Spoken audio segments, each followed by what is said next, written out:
Sí, Carla, por favor, artículo 20. Artículo 20. Menores de edad. Los menores de edad que transgredan la ley son inimputables. Su tratamiento debe estar orientado hacia una educación integral propia para la niñez y la juventud. Los menores cuya conducta viole la ley penal serán atendidos por instituciones y personal especializado. Por ningún motivo pueden ser recluidos en centros penales o de detención destinados para adultos. Una ley específica regulará esta materia. Que es la famosa ley PINA, ¿verdad? La Ley de Protección de Niñez y Adolescencia. Entonces, vean, los menores de edad entonces son inimputables. Está regulado en el artículo 20 de la Constitución Política de la República de Guatemala y son seres humanos, son personas, pero son menores de edad y solo tienen capacidad de, ¿qué dijimos? ¿Qué clase de capacidad tienen los menores de edad? De goce. Goce. De goce. Ajá. De goce, muy bien. Y la capacidad de ejercicio se obtiene cuando se cumplen los 18 años, o sea, ya son ciudadanos, ¿verdad? Veamos ahora el artículo 147 constitucional, por favor.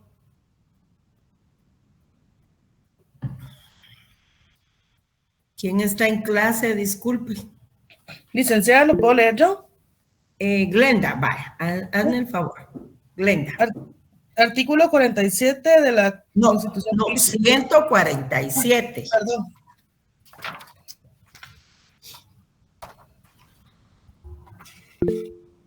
Ciudadanía. Los ciudadanos son ciudadanos los guatemaltecos mayores de 18 años de edad. Los ciudadanos no tendrán más limitaciones que las que establezcan esta Constitución y la ley. Ok, entonces tenemos, al definir la capacidad, tenemos que es una aptitud, ¿verdad? Derivada de la personalidad, ¿para qué? Para ser sujeto de derechos y obligaciones. Leamos ahora nuestro artículo 8 constitucional, por favor. 8 constitucional. Ya que leímos el 100. Pablo. Perdón, 8 del Código Civil, porque ya leímos el 147 constitucional. 8 del Código Civil. Pablo. Capacidad.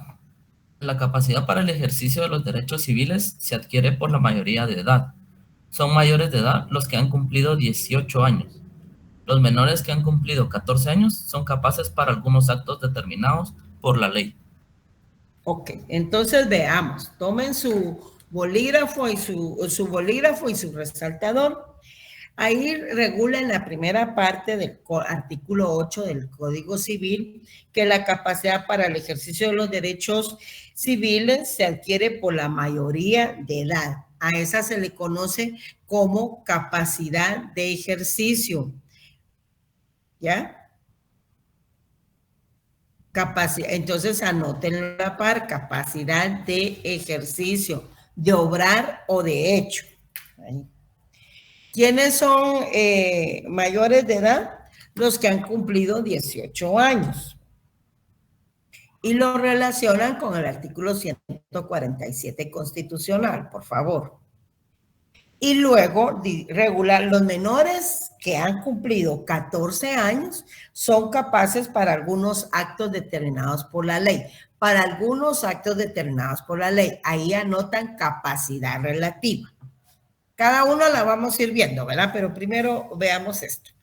Entonces, la capacidad de goce, que se le conoce también como la capacidad de derecho o adquisitiva o capacidad jurídica, es la que tienen todas las personas.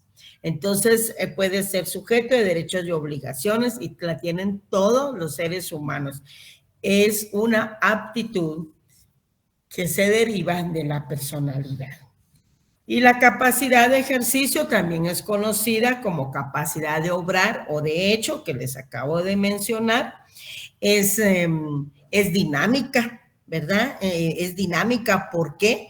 porque vamos a poder ejercer nuestros derechos y cumplir con nuestras obligaciones por sí mismos, y es la que se adquiere cuando se cumplen 18 años de edad. Ahora bien, la capacidad relativa, que ya la vimos que está en este mismo artículo 8º, pero en el segundo párrafo, ahí se refiere a la capacidad que tienen las personas, pero que menores que han cumplido 14 años. Porque la propia ley les permite que pueden tener capacidad para algunos actos permitidos, pero esos actos permitidos solo están en la ley, ¿ya?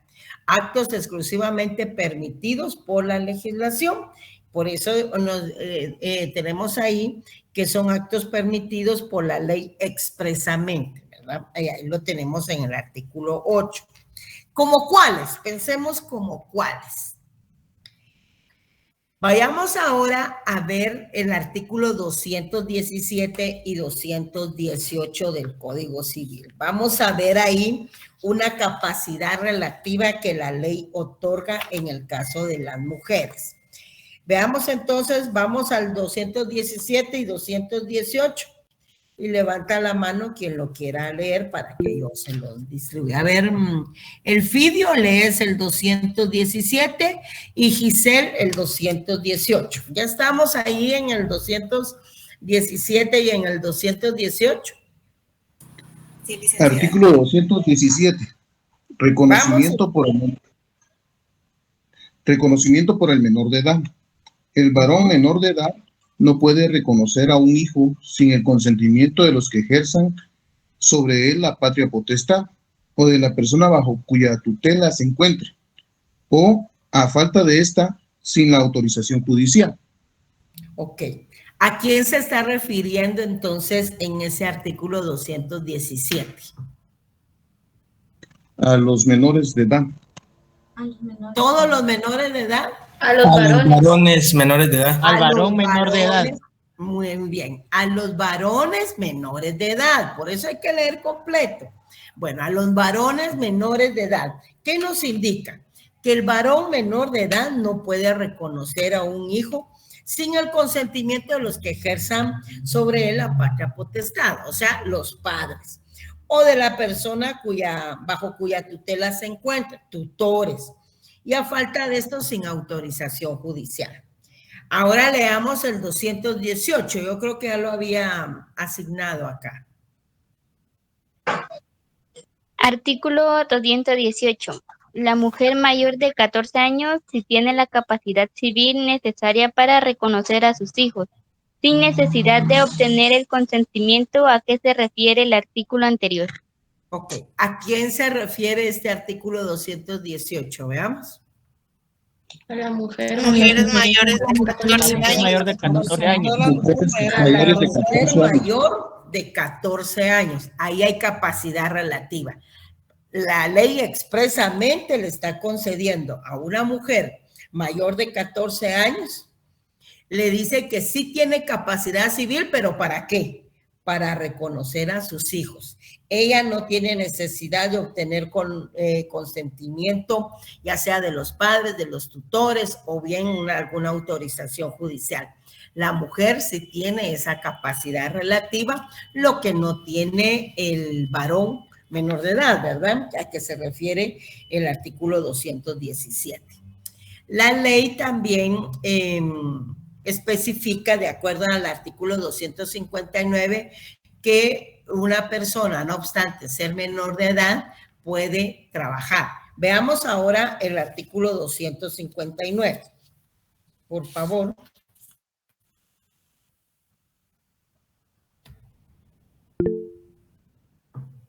Valeria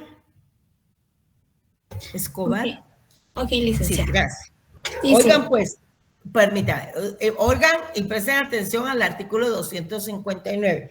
Ahí también existe una capacidad relativa, ¿verdad? Vamos, pues. Capacidad relativa a los menores. Los mayores de 14 años tienen capacidad para contratar su trabajo y percibir la retribución convenida con la que ayudan a sus padres para su propio sostenimiento. ayudarán a sus padres para su propio sostenimiento. Entonces, la ley le permite a los mayores de 14 años que puedan contratar un trabajo y que esa retribución que reciban, con esa retribución que reciban, ayudarán a sus padres y también a su propio sostenimiento. Esa se llama capacidad, ¿qué dije? Relativa. Muy bien. Entonces sí están en clase. Ahora bien, aquí acabamos de ver dos causas que modifican la capacidad. Vimos entonces que está la edad, ¿verdad? Son menores de edad, pero la ley les permite celebrar algunos actos por sí mismo, como es el reconocimiento de un hijo, en el caso de ser mujer, y en la contratación de un trabajo para que sirva para su propio sostenimiento y ayudar a sus padres. Ahí hemos visto dos causas que modifican la capacidad. Hemos visto la edad y hemos visto también el género o sexo, ¿verdad? Entonces, la edad, por eso son circunstancias que van modificando la capacidad de goce para la capacidad de ejercicio, para la capacidad relativa, etcétera. La edad es una, y lo podemos ver en el artículo 8 claramente, que se necesita para la capacidad de ejercicio los 18 años, ¿verdad? Ser mayores de edad. Entonces, la edad modifica la capacidad, porque si no tienes 18 años, no tienes capacidad de ejercicio. Tienes capacidad relativa para algunos actos como los que hemos visto. Ya vimos entonces el género aquí en los artículos 217 y 218 del Código Civil. Al hombre no se le permite, al varón, y a la mujer sí se le permite el reconocimiento de su hijo. El estado civil, que es nuestro próximo tema, también es importante en relación al matrimonio. Veamos ese artículo 93, por favor. 93 primero, luego 95.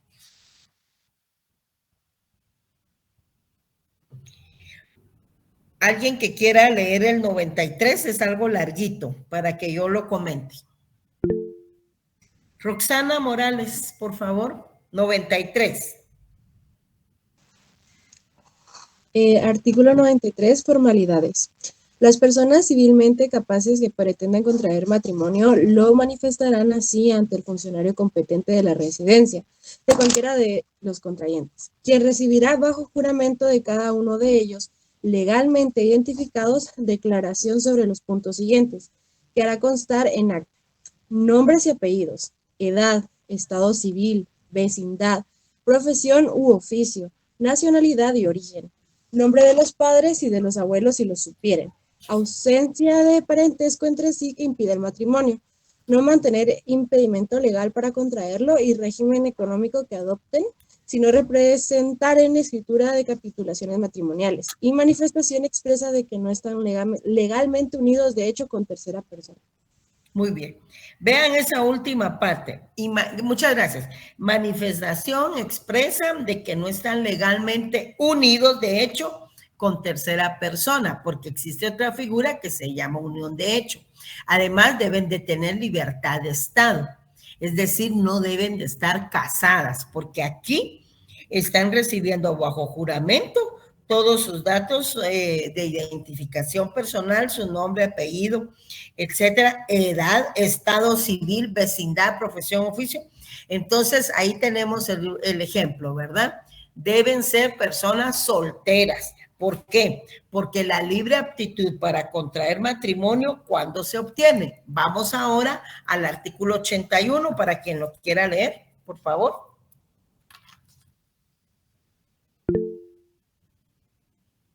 Diego. Aptitud para contraer matrimonio. Artículo 81. Se establece los 18 años de edad como la edad mínima para contraer matrimonio. Ahí es donde, muchas gracias, ahí es donde entonces ya se tiene la libre aptitud para contraer matrimonio. Vea, la edad, ¿verdad? El estado civil en relación al matrimonio, tienen que ser solteros, porque si no están solteros no pueden contraer otro matrimonio, y menos si están unidos, de hecho, con tercera persona. Entonces, ahí tenemos el estado civil en relación a la familia como una causa que modifica la capacidad. También es importante la salud mental.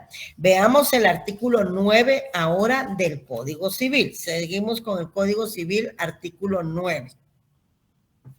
Ahí vamos a encontrar varias cuestiones porque ahí están las personas que pueden ser declaradas en estado de interdicción. Ahí se refiere entonces, como les repito, a la salud. ¿Alguien que quiera leer el artículo 9? Salud mental, ¿verdad? María Rebeca, sí. Sí, licenciada. Artículo 9, incapacidad. Los mayores de edad que adolecen de enfermedad mental que los priva de discernimiento deben ser declarados en estado de interdicción. Pueden asimismo ser declarados en estado de interdicción las personas que por abuso de bebidas alcohólicas o de estupefacientes se exponen ellas mismas o exponen a sus familias a graves perjuicios económicos.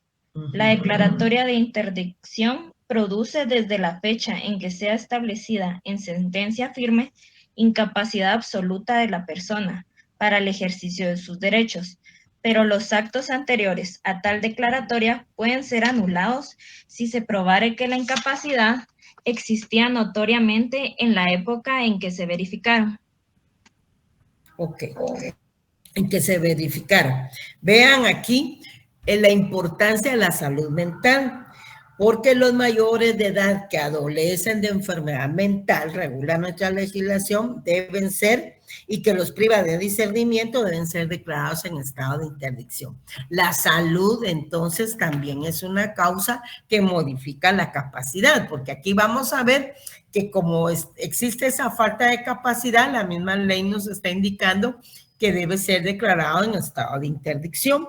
Lo mismo con la salud física. En el artículo 13 tenemos que quienes padezcan de ceguera congénita o adquirida en la infancia y los sordomudos tienen incapacidad civil para ejercitar sus derechos, pero son capaces los que puedan expresar su voluntad de manera indubitable, o sea, sin lugar a dudas. Y así está la nacionalidad, así está el domicilio, que lo vamos a ver, y también el parentesco. Por ejemplo, no pueden contraer matrimonio aquellos que han estado ligados por un parentesco de consanguinidad, ¿verdad? Hasta el 4º grado, por ejemplo. Veamos este artículo, quienes tienen impedimento absoluto para contraer matrimonio. Veamos aquí. Vean el 144, el 88, ay Dios, el 88 del Código Civil, quienes tienen impedimento absoluto para contraer matrimonio, o sea, quienes no pueden contraer matrimonio si hay participación de uno de estos impedimentos. Vean el 88, tienen impedimento absoluto para contraer matrimonio, primero, los parientes consanguíneos en línea recta y en lo colateral, los hermanos y medio hermanos, los ascendientes y descendientes que han estado ligados por afinidad y las personas casadas y las unidades de hecho con persona distinta de su conviviente mientras no se haya disuelto legalmente su unión. Bueno, entonces, todas estas situaciones son ejemplos de las causas que modifican la capacidad. Por eso vemos entonces que el sexo, el género o género, la edad, el estado civil, la salud mental, la salud física, la nacionalidad, el parentesco son circunstancias que modifican en determinado momento la capacidad civil de las personas. Cuando ya tenemos la capacidad de ejercicio que adquirimos al cumplir los 18 años, pues obviamente ya podemos ejercer por sí mismos nuestros derechos y cumplir por sí mismos con nuestras obligaciones. Vamos a la siguiente guía Número 10, ahí está la incapacidad civil de las personas siempre individuales. Tenemos una definición de lo que debe de entenderse como incapacidad, que es un estado especial en que se halla la persona que queda privada de su capacidad de ejercicio.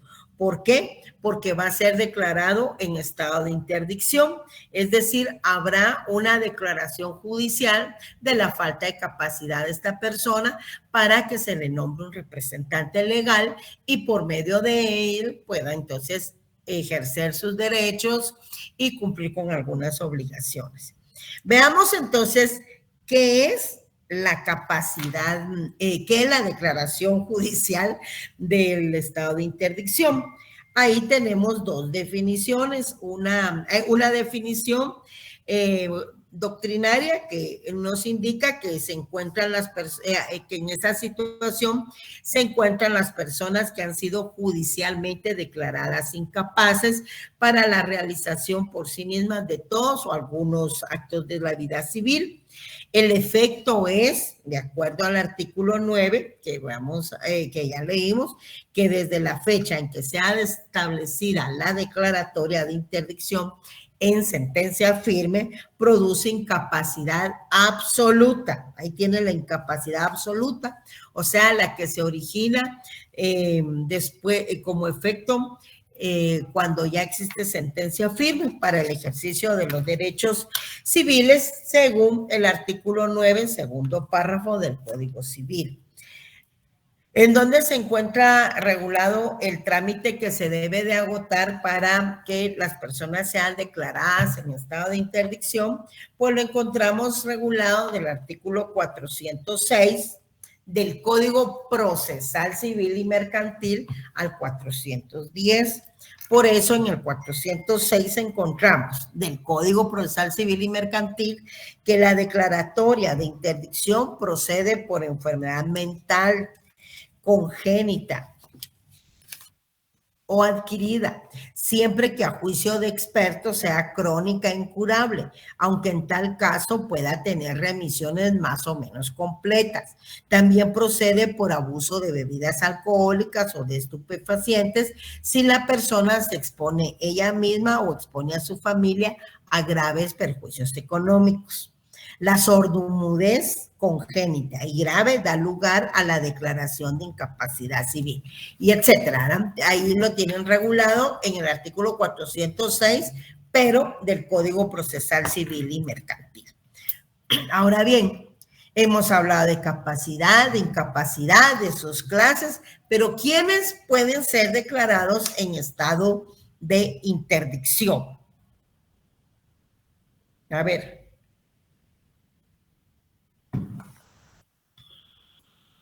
¿Quiénes los pueden mayores de edad? ¿Pero qué? ¿Qué mayores de edad? Los mayores de enfermedad mental. enfermedad mental que los priven de discernimiento. Los que tienen enfermedades mentales o también las personas que hayan nacido con problemas de visión y audición. Veamos el artículo 9, pongamos atención. Los mayores de edad que adolecen de enfermedad mental que los priva de discernimiento. O sea, vean todo, no es solo los mayores de edad, no es solo los que tengan enfermedad mental, no es, ¿verdad? Deben ser mayores de edad que adolezcan de enfermedad mental, pero una enfermedad mental que los prive de discernimiento. Ellos deben ser declarados en estado de interdicción. También deben ser declarados en estado de interdicción las personas que por abuso de bebidas alcohólicas o de estupefacientes se exponen ellas mismas o también exponen a las familias, a sus familias, a graves perjuicios económicos. Entonces, estas personas tienen que ser declaradas en estado de interdicción previamente y para ello deben de previamente, entonces, agotar el trámite que está regulado en el Código Procesal Civil y Mercantil del artículo 406 al 410. El efecto, entonces, de cuando ya hay una sentencia firme dictada en este caso, entonces existe ya la incapacidad absoluta porque ha sido declarado en estado de interdicción, ¿ya? Entonces, ¿quiénes deben de ser declarados en estado de interdicción? Pues los mayores de edad que adolezcan de enfermedad mental que los prive de discernimiento. Las personas que abusen de bebidas alcohólicas o estupefacientes y que se expongan ellas mismas o a sus familiares a graves perjuicios económicos. Bueno, vamos ahí, vamos entendiendo, ¿verdad? Luego tenemos la incapacidad civil de las personas individuales y la gran pregunta es, ¿quiénes pueden solicitar esa declaración de interdicción? ¿Quiénes podrán? Ya vimos a quiénes, ¿verdad? Ahora, ¿quién puede solicitar esa declaratoria de estado de interdicción? Sí, Ever. La Procuraduría General de la Nación, los parientes del incapacitado. Ah, pero usted está leyendo la guía, ajá. Ajá. Sí, ¿Puedo seguir? yo no pedí ahorita que leyeran la guía. Yo les pregunto a ustedes, ¿quiénes pueden solicitar? Ya vimos que sí, Jorge. Según el artículo 7 dice que las personas que tengan interés o el Ministerio Público. Ahí quería llegar. Según el artículo, ¿qué? 407. El Código 400. Procesal Civil y Mercantil. Ah, bueno, puede ser, ¿verdad? Pero veamos el 12 del Código Civil. 12 del Código Civil.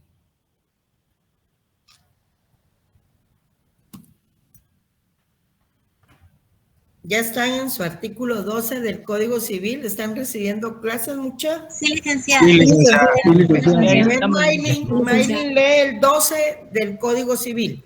Está bien.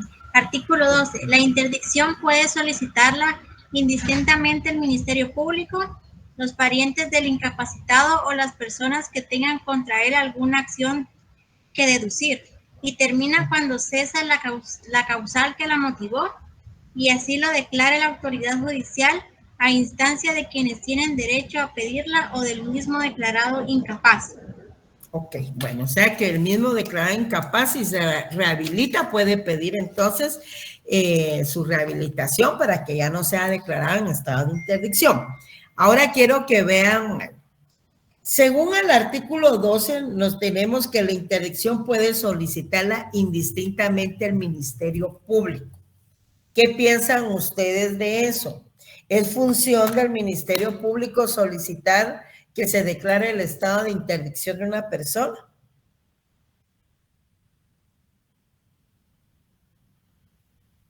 Sí, si llegara a afectar a los familiares con los que la persona conviva. Tal vez sí. Licenciada, por ejemplo, cuando la persona... Permítame. Ustedes ya leyeron la Constitución, pienso yo. ¿Cuál es la función de...? Es que no es adivinanza, mucha. ¿Cuál es la función del Ministerio Público? Gracias, Catherine.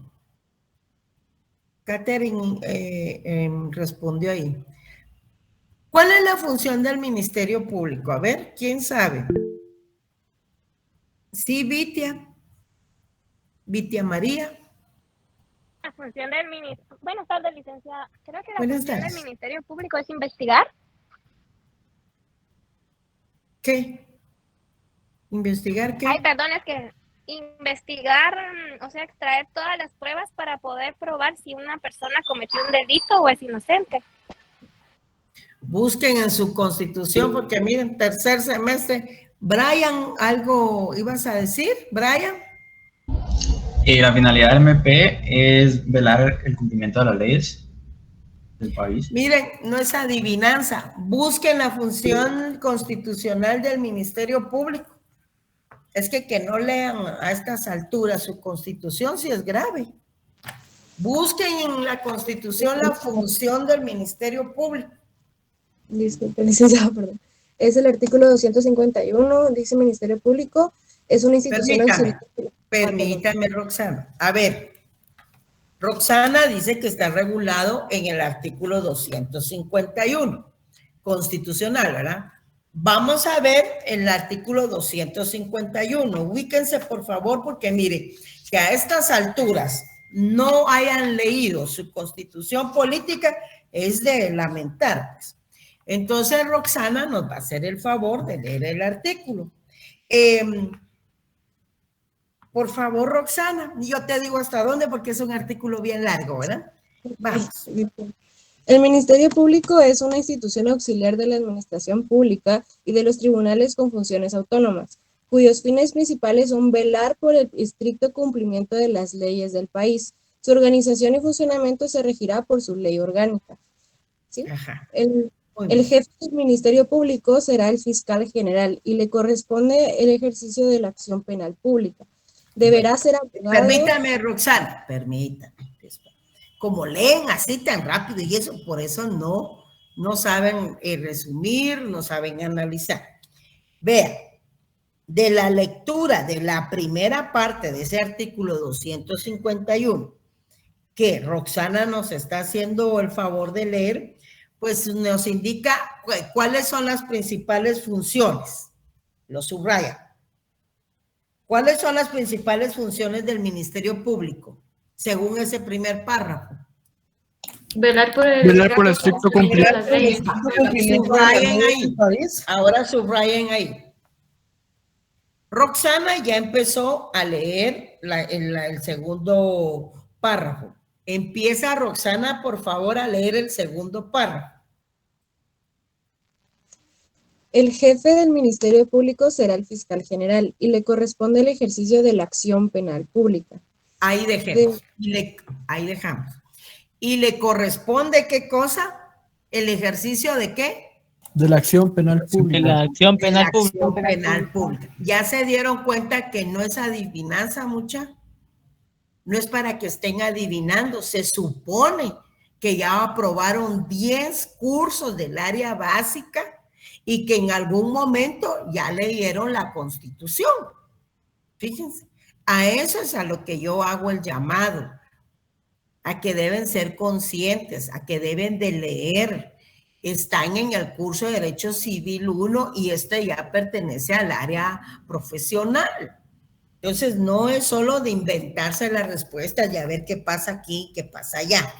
Bueno, aquí vamos a dejar la lectura, gracias Roxana, de ese artículo, porque luego ya viene cómo se elige, cuáles son los requisitos para ser fiscal, etcétera, ¿verdad? Pero sí me interesaba que viéramos las dos funciones constitucionales del Ministerio Público. Y ahí ojalá que lo hayan subrayado. Pues las principales son velar por el estricto cumplimiento de las leyes del país. Le corresponde el ejercicio de la acción penal. Ahora veamos por qué en su artículo 12 del Código Civil, vamos ahora, dice, la interdicción puede solicitarla indistintamente el Ministerio Público. ¿Será que es función del Ministerio Público solicitar que se declare en estado de interdicción una persona? Solo si se hace una acción penal, licenciada. Que se refiriera a alguna acción penal, pero como declarar a una persona en estado de interdicción no es acción penal, ¿verdad? Hasta está en los procesos especiales de jurisdicción voluntaria del Código Procesal Civil y Mercantil. Entonces, ustedes, gracias Catherine, van a ir a buscar el decreto, oigan bien, 2597 y lo van a agregar a su Código Civil. ¿Por qué? Este decreto es el número 2597 y ahí se crean las funciones específicas para la Procuraduría General de la Nación como para el Ministerio Público, ¿ya? Y entonces en su artículo primero, por eso anoten, decreto 2597, ir a leer. No se van a morir por ir a leer todo ese decreto. Pero en su artículo primero indica que salvo en materia penal, procesal penal, penitenciaria y en lo que corresponde a la ley de amparo, exhibición personal y de constitucionalidad y en la propia ley orgánica del Ministerio Público. Escuchen esto.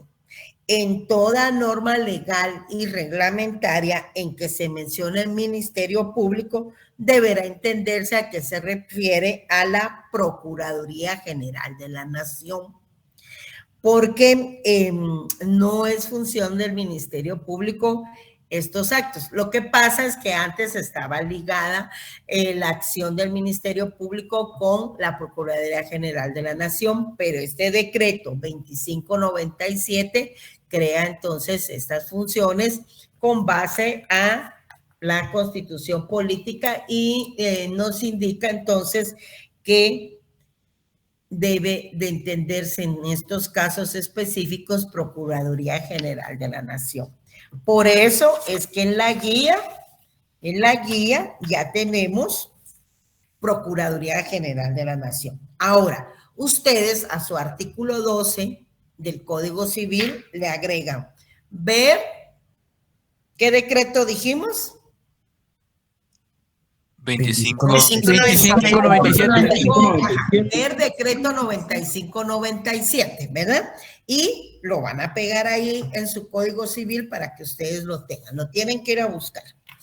Entonces tenemos que es función de la Procuraduría General de la Nación, es también de los parientes del incapacitado y de las personas que tengan contra él alguna acción que deducir, ¿verdad? Alguna responsabilidad.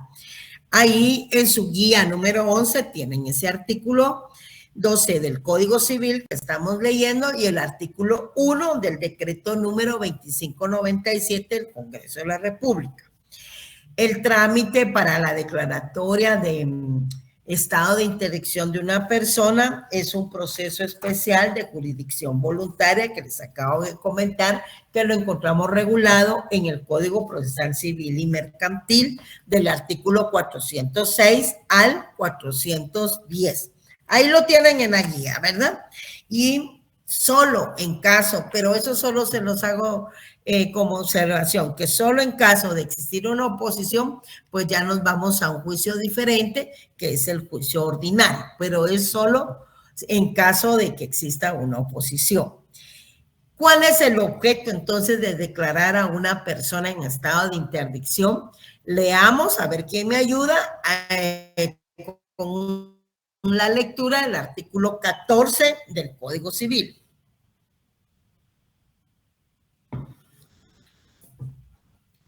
Están en Los clase. incapaces. Buenas tardes, licenciada. Artículo 14 del Código Civil. Los incapaces pueden ejercitar sus derechos y contraer obligaciones por medio de sus representantes legales. Por medio de sus representantes legales. Ese es el objeto entonces de que una persona sea declarada en estado de interdicción, que se le nombre un representante legal. ¿Para qué?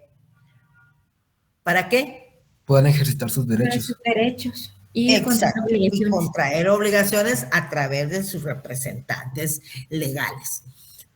¿Puede terminar el estado de interdicción? Sí. ¿Sí? Sí. ¿En qué caso? Que es legalmente capaz. ¿Perdón? Sí, sí demuestra que es legalmente capaz. Exacto, si ha sido rehabilitado, ¿verdad? Que porque inclusive la propia legislación indica que lo puede realizar el MED. Eso lo encontramos regulado ¿en dónde? En el artículo 12 del Código Civil. Exacto, lee el artículo 12, por favor, porque ya lo leímos, por eso es que pregunté en qué casos. A ver.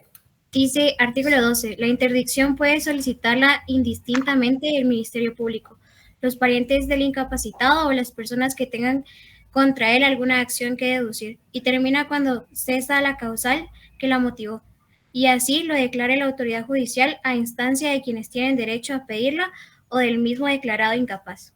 Entonces, lo primero que hay que hacer es comprobar que ha cesado la causa que lo motivó, ¿verdad? Y que también debe ser declarado en forma judicial, es decir, por un juez competente. a instancia de quienes tienen derecho a pedirla, que sean los parientes, la PGN, las personas que tengan contra él alguna acción que deducir, pero aquí sí incluye que lo puede, él tiene el derecho, la persona tiene el derecho de solicitar entonces que se le rehabilite y cese el estado de interdicción. ¿Hay alguna pregunta, compañeros? ¿No? Licenciada.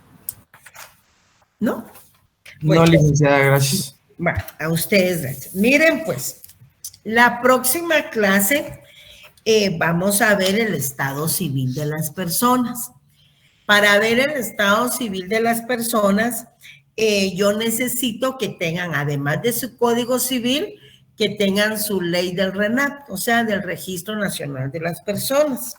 Porque necesito que vayamos ya utilizando esa ley como complemento para este tema del estado civil. Pero voy a empezar explicándoles porque así vamos haciendo la introducción de este tema. El estado civil también ya vimos que es un atributo de la persona individual, ¿verdad? ¿Que lo vimos? ¿Están en clase, muchachos? Sí, licenciado. Sí, licenciado. Lo vimos en los primeros en el primer temita. Realmente el estado civil, pues, es una cualidad, es un atributo, es una condición que la ley establece para efectos jurídicos. Y lo empezamos a encontrar regulado en el artículo 4 constitucional. ¿Alguien que lo quiera leer, por favor? Artículo 4 de la Constitución. Sí, Nancy. Buenas tardes, licenciada. El artículo 4, libertad e igualdad. En Guatemala todos los seres humanos son libres e iguales en dignidad y derechos, el hombre y la mujer. Cualquiera que sea su estado civil, tiene iguales oportunidades y responsabilidades. Ninguna persona puede ser sometida a servidumbre ni a otra condición que menoscabe su dignidad. Los seres humanos deben guardar conducta fraternal entre sí. Constitucional, ¿verdad? Entonces, vean, ahí ya tenemos el fundamento del estado civil. No importa el estado civil de una persona. ¿Por qué? Vamos a hacer un ejercicio. Le voy a preguntar a algunos que tengo aquí. Vamos a ver en el listadito.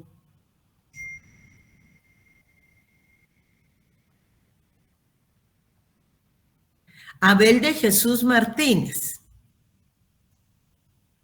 ¿Sí? ¿Está en clase? Sí. ¿Sí? A ver, le voy a hacer una pregunta. ¿Cuál es su estado civil? Soltero. Soltero, muy bien. Vamos a seguir viendo aquí. Vamos a ver. Ana Virginia de la Cruz. Sí, licenciada. ¿Cuál es su estado civil? Soltera. Muy bien. Antonio Duarte. Soltero, licenciada. Soltero. Belén Paz. Licenciada. ¿Cuál? Soltera. Soltera, vale. Fíjense la pregunta, ¿ves? ¿Cuál es su estado civil? A ver, Daniel Barrios. Soltero, licenciado. Daniela Sánchez. Soltera, licenciada. Muy bien. Delmi Aleli. Soltera, licenciada. Vaya, ok. Estoy haciendo una encuesta por el Día del Cariño. No. Vean, pues, a todos los que les pregunté cuál es su estado civil, todos se fueron por el tema de si es soltero o si es casado. ¿Vieron? ¿Se dieron cuenta? Sí, licenciado. Y resulta que sí es correcto, pero porque nos estamos refiriendo a un estado civil relacionado con la familia. O sea, un estado civil o familiar, que es la posición que tienes frente a tu núcleo familiar. Entonces, frente a tu núcleo familiar puede ser hijo, dentro o fuera del matrimonio. Puede ser padre, puede ser madre, puede ser cónyuge, puede ser pariente, puede ser soltero y puede ser casado. Miren, solo en relación a un estado civil, que es el familiar, pueden existir varios estados. ¿Ya se dieron cuenta? No solo el ser soltero o el ser casado, porque en realidad hay varios estados civiles. Realmente una persona tiene 3 estados civiles básicos diferentes. Hay un estado personal, o sea, la situación que tiene una persona frente a la sociedad. Por eso eres mayor o menor de edad. Por eso eres capaz o incapaz. Ese es un estado civil en relación a la posición que tienes frente a la sociedad. Y también hay un estado político, o sea, la posición que tienes frente a la nación. Por eso puede ser guatemalteco o puede ser extranjero. Puede ser ciudadano o no ciudadano, ¿verdad? Y de ahí las características entonces del estado civil. En primer lugar, tenemos que es inalienable. Eso quiere decir que no se puede transmitir. Tú no puedes dejar en un testamento que vas a transmitir tu estado civil. El estado civil no tiene un valor económico, por lo tanto está fuera del comercio de los hombres. No se puede adquirir o perder por el transcurso del tiempo y por eso es imprescriptible. Es irrenunciable, es decir, nadie puede decir, yo no quiero tener un estado civil. Siempre vas a tener un estado civil, ya sea frente a la sociedad, frente a tu núcleo familiar o frente a la nación. Y por eso también es intransmisible, ¿verdad? No lo puedes transmitir porque no se puede vender, no se puede comprar, no se puede donar. El estado civil es único, no lo puedes dividir. Puede ser objeto de posesión, que es lo que vamos a ver en la próxima clase, y toda persona tiene un estado civil.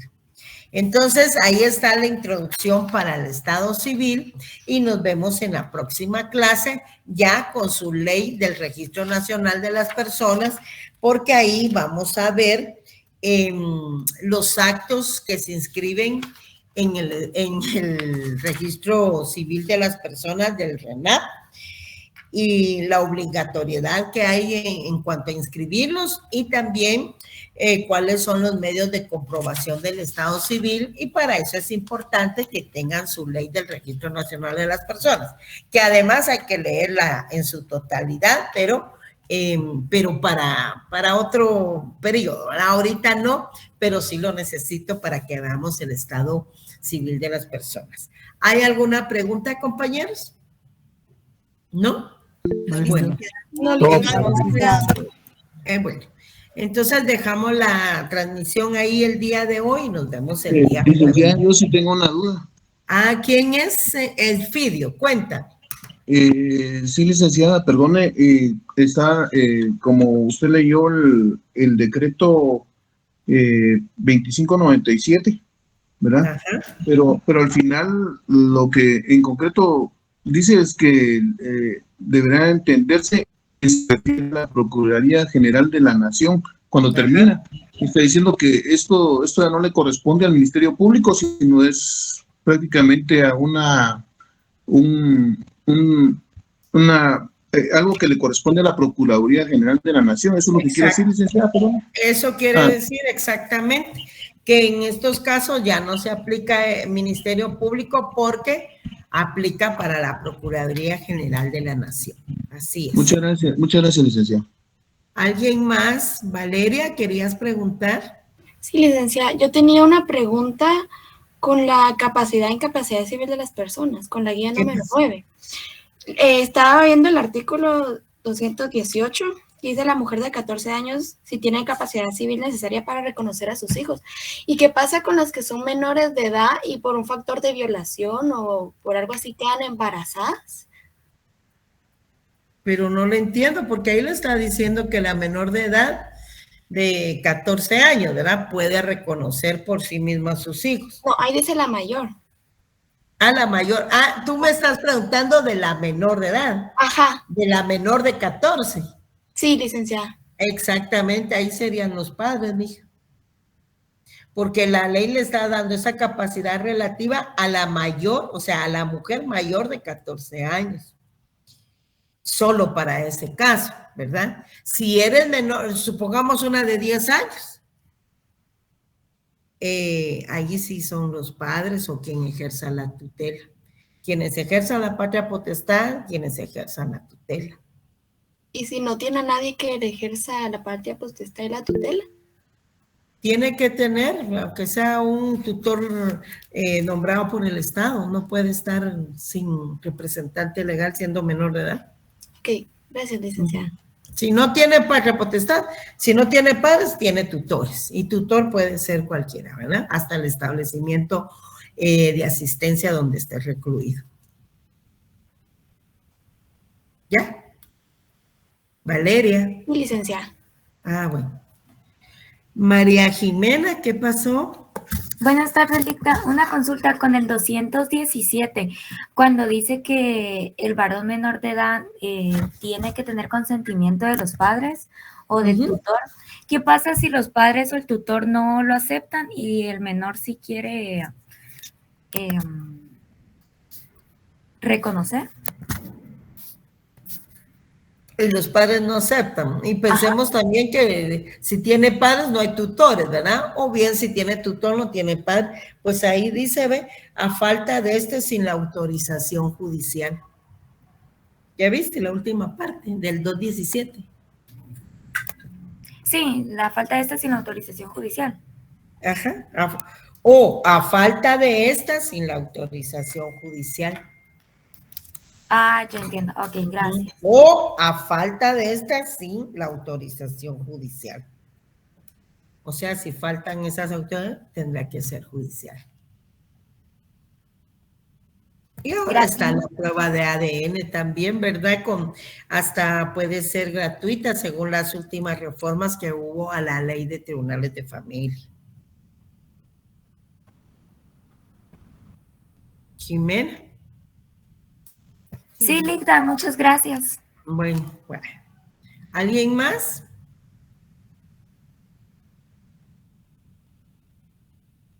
No, licenciada, gracias.